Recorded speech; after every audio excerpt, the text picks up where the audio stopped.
The night air outside the massive auditorium felt electric, buzzing with nervous energy and whispered prayers. Jessica Alvarez stood in line with hundreds of hopeful contestants, her audition number clutched tightly in her trembling hands. The glowing sign of America's Biggest Talent show shimmered above her like a distant star. For years she had watched this stage on television, imagining what it would feel like to stand beneath those lights.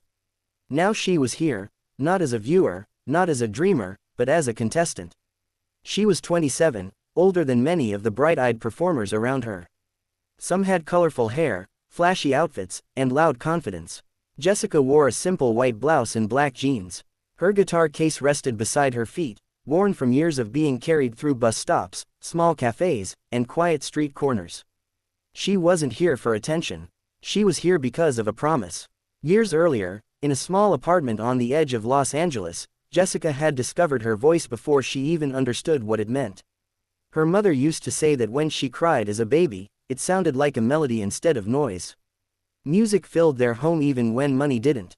Old records played on a secondhand player. Church hymns echoed on Sundays.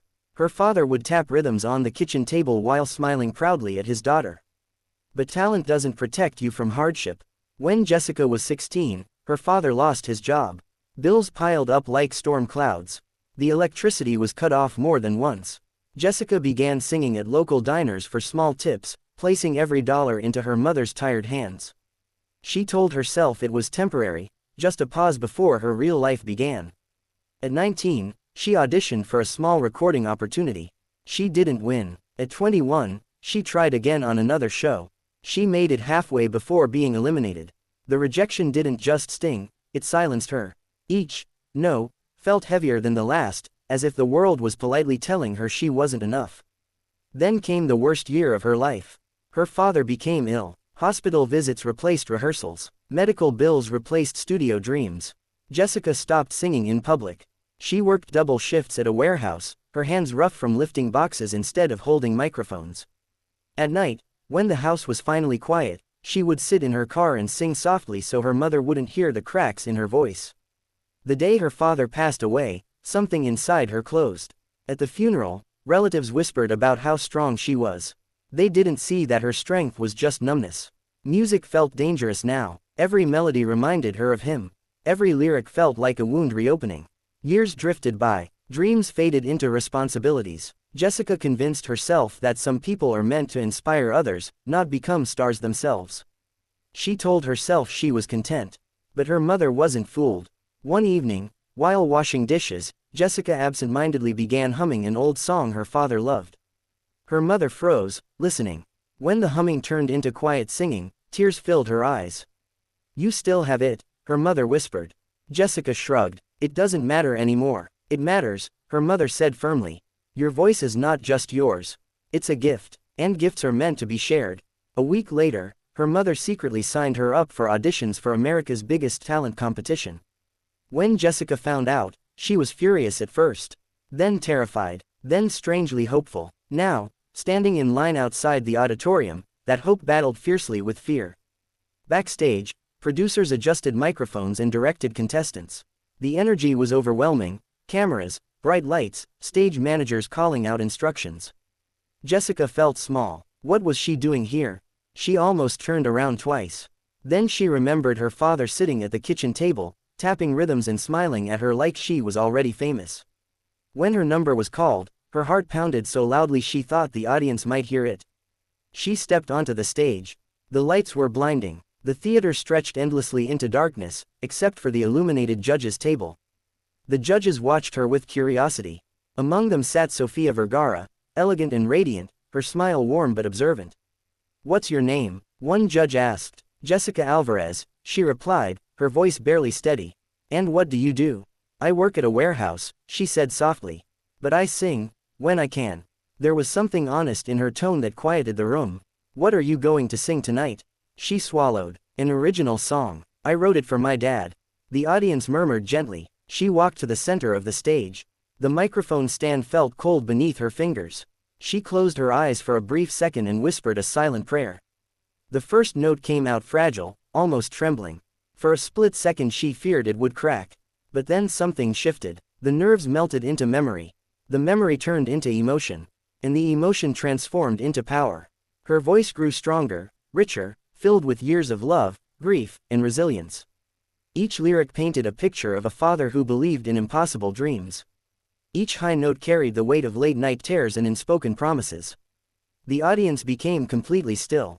No phones moved, no whispers lingered. It was as if the entire room was breathing in rhythm with her song. Halfway through, her voice soared, clear, controlled, breathtaking. Even she felt surprised by the strength pouring out of her. It wasn't just technique, it was truth. When the final note faded, silence followed. For one long, suspended moment, there was nothing. Then the theater erupted. The applause thundered like a storm breaking after years of drought. People rose to their feet. Some wiped tears from their cheeks. Jessica stood frozen, overwhelmed. The judges looked at each other in disbelief. Sophia leaned forward, her eyes shining. "You lost your father?" she asked gently. Jessica nodded. "I could feel him in that song," Sophia said. "That wasn't just singing. That was your heart." Jessica's hands shook as she tried to speak. "I almost stopped singing forever," she admitted. "Well," Sophia said, standing up slowly, "I'm very glad you didn't." Without another word, Sophia reached toward the center of the table. Jessica didn't understand at first. Then the golden confetti exploded from above. The golden buzzer had been pressed. The audience screamed as shimmering gold rained down around her. Jessica gasped, covering her mouth in disbelief. Tears streamed freely down her face. She fell to her knees, overwhelmed by the magnitude of the moment. Sophia rushed onto the stage and wrapped her in a tight embrace. "You deserve this," she whispered. In that instant, years of rejection, grief, and silence shattered. Jessica felt lighter than she had in a decade. She wasn't just advancing in a competition. She was reclaiming the dreams she had buried. Backstage, contestants congratulated her. Producers interviewed her. Her phone exploded with messages. By the next morning, clips of her audition flooded social media. Millions watched her performance within hours. Comments poured in from strangers who said her song reminded them of their own fathers, their own losses, their own forgotten dreams. For the first time, Jessica understood that her pain had purpose. As the competition continued, she worked harder than ever before. Vocal coaches praised her discipline. Fellow contestants admired her humility. She didn't act like a star. She acted like someone grateful for a second chance. At one rehearsal, she stood alone on stage after everyone had left. She imagined her father sitting in the empty seats. "We did it," she whispered. The journey wasn't always smooth. Pressure mounted, expectations grew, critics analyzed every performance. But Jessica remained grounded. She remembered warehouse shifts, unpaid bills, and nights when she thought her voice no longer mattered. Now it mattered more than ever. During the live semifinals, she performed another original song, this time about resilience. The performance was powerful, controlled, unforgettable. The audience voted her into the finals. On the night of the finale, standing under the brightest lights she had ever seen, Jessica felt calm instead of afraid. Winning would be wonderful. Losing would not erase her victory. She had already found herself again. She sang with confidence, her voice soaring effortlessly across the theater.